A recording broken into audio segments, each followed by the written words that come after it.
Well, we're going to make pizzas and we're going to make our own dough. So we need a scale in grams. We're going to need some flour.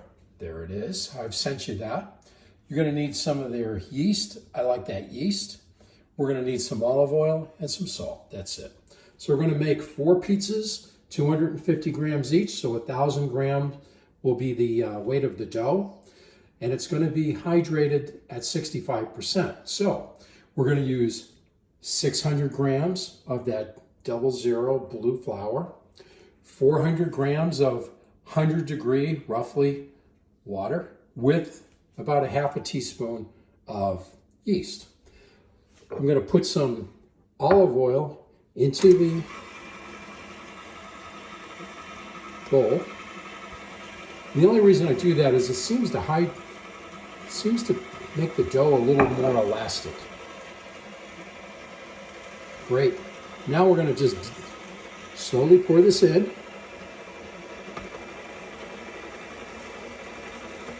Do a little bit at a time.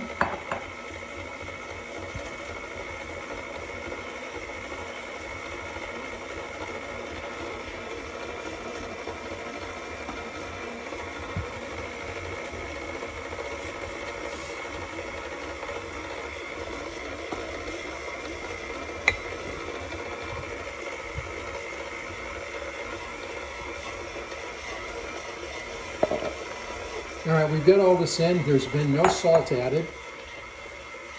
And what we're going to do is we're going to knead this dough for 5 minutes. So set a timer for 5 minutes, get it going relatively quick, and friggin' walk away.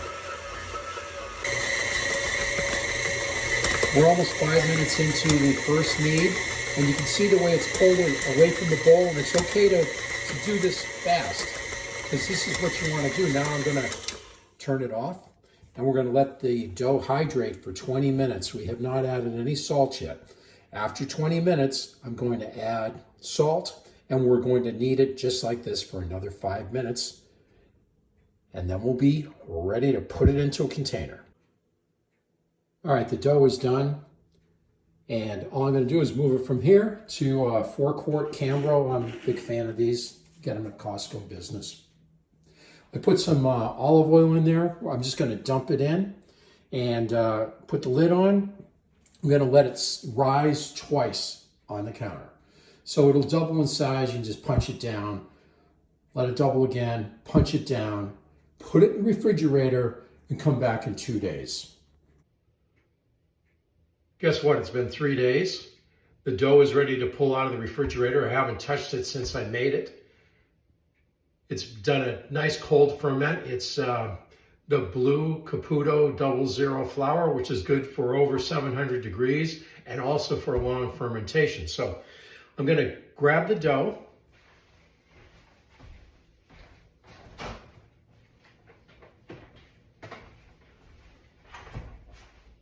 Here's the dough. It's more than doubled in size. It was actually a bit higher a day or so ago, and it's dropped down a bit. No, not a problem at all. So here's what we're going to do. I'm going to get it out of there, and I'm going to do a couple of things with it. What I'm going to use. I have a 1-quart container. I have a dough proofing box. You can put a whole bunch of dough balls in this thing.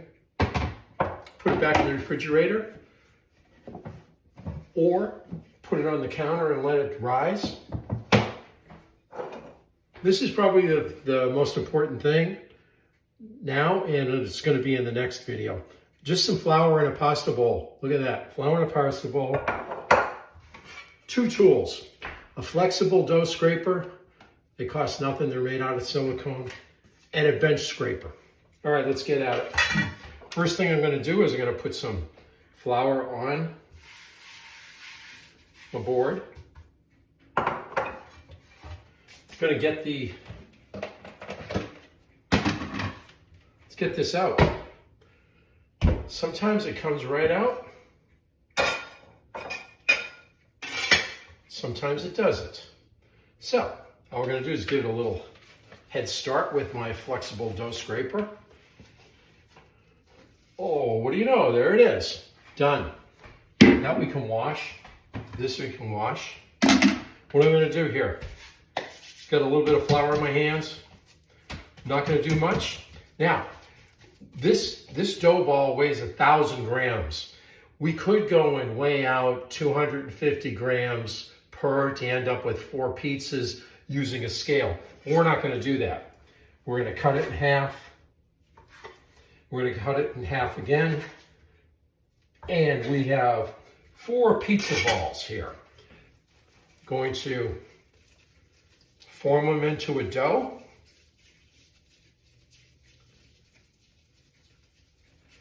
One. And this dough is very pliable. It's also very cold. Not taking long.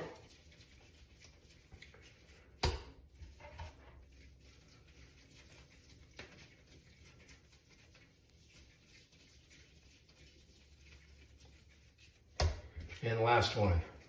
They're not perfectly measured out at 250 grams each. Each one might be 240, one might be 260. It doesn't really matter.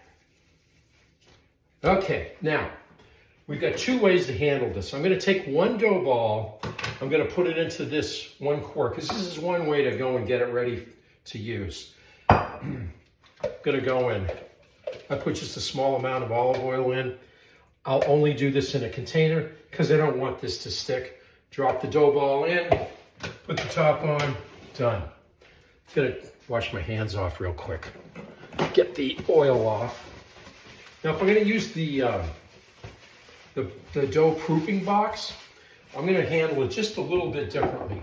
Not much. I got this flour.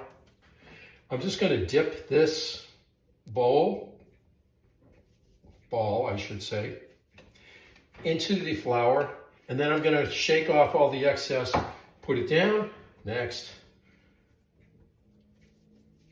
shake it off, put it down.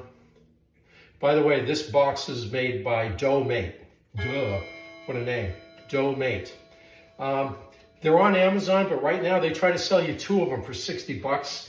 Try to find a box that's going to be 1. Okay, so that's done. This is done. We're not doing anything for another 2 hours. Then we're going to actually make the pizzas.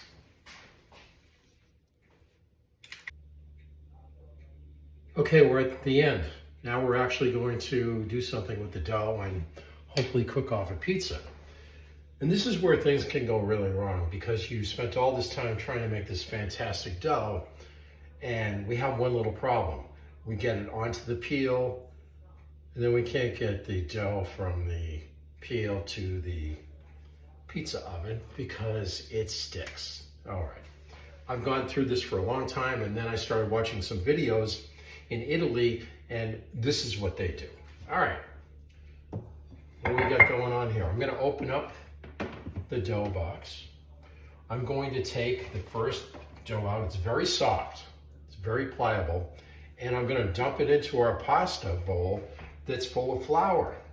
And I'm going to put it on the other side. And I'm not going to shake anything off. In fact, I'm going to take more of this flour and I'm going to put it all over this. And then I'm going to put it all over my peel. Are you kidding me? Yeah, it's all over the peel too. Can you see the peel? I don't think so, but it's there. Now, we need to start to get it out. The professionals do all this stuff with their fingers, and they got this like, okay, so here's a pen. It's a French pen. It's an American-made pen. It's made by J.K. Adams. That's it. Here's what we're gonna do.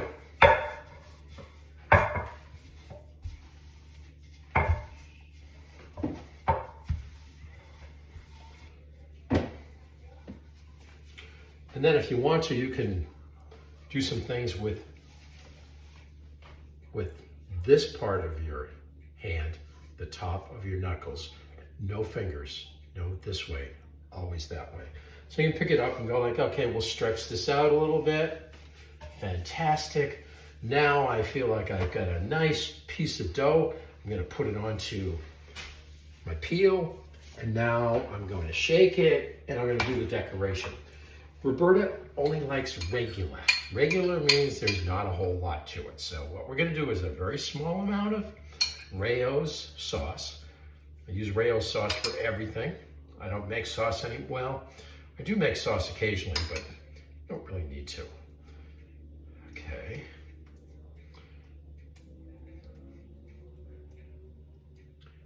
All right.